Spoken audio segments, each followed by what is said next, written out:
5 നേരം പള്ളിയിൽ പോയി നിസ്കരിക്കാൻ എല്ലാവരെ കൊണ്ടും പറ്റും വാപ്പാ. പക്ഷേ പാതിരാത്രി നിസ്കരിക്കണോ?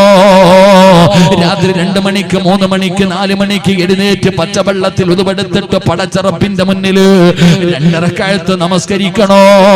ഇമാം ഗസാലി തങ്ങൾ പറയുകയാ, അത് എല്ലാവർക്കും കഴിയില്ല, അത് എല്ലാവർക്കും കഴിയില്ല. പള്ളിയിൽ പോയി 5 നേരം നിസ്കരിക്കുന്ന വാപ്പാ, സുന്നത്ത് നോമ്പുകൾ പോലും വിടാത്ത ഉമ്മ, എല്ലാവർക്കും തഹജ്ജുദ് നിസ്കരിക്കാൻ കഴിയില്ല.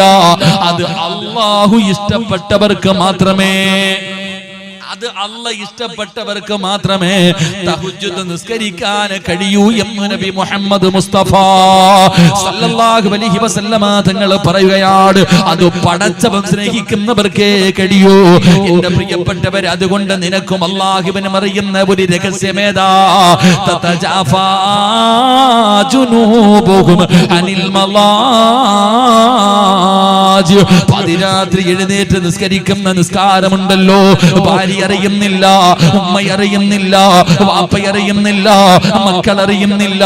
രാത്രി 3 മണിക്ക് 4 മണിക്ക് ആരും കാണാതെ ഉളുവെടുത്തിട്ട് നിസ്കാര റൂമിന്റെ അകത്ത് ചെന്നിട്ട് ലൈറ്റ് അണച്ചിട്ട് പടച്ചറപ്പിന്റെ മുന്നിലൊന്നിരിക്കടാ.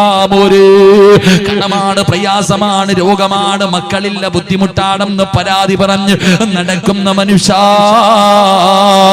ആ പറയുന്നത് നാട്ടുകാരോട് പറയുന്നതിന് പകരമായി പടച്ചറപ്പിന്റെ മുന്നിൽ 2 റക്അത്ത് നിസ്കരിച്ചിട്ട് അല്ലാഹുവോടൊന്ന് പറ, എനിക്ക് കടവാ അല്ലാ, എനിക്ക് രോഗമാ അല്ലാ, എന്റെ കടം മാറ്റാൻ നിനക്കേ കഴിയൂ, എന്റെ രോഗം മാറ്റാൻ നിനക്കേ കഴിയൂ, എന്റെ പ്രയാസം മാറ്റാൻ നിനക്കേ കഴിയൂ.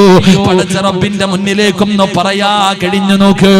അങ്ങനെ ഒന്ന് പറയടാ ചെറുപ്പക്കാരോ. എന്റെ പ്രിയപ്പെട്ട പെങ്ങളോട് പറയുകയാ, ആരോടും പറയരുത്, ആരോടും പറയരുത് നീ തഹജ്ജുദ് നിസ്കരിക്കുന്നവളാണെന്ന് അല്ലാഹ് അറിഞ്ഞാ മതി.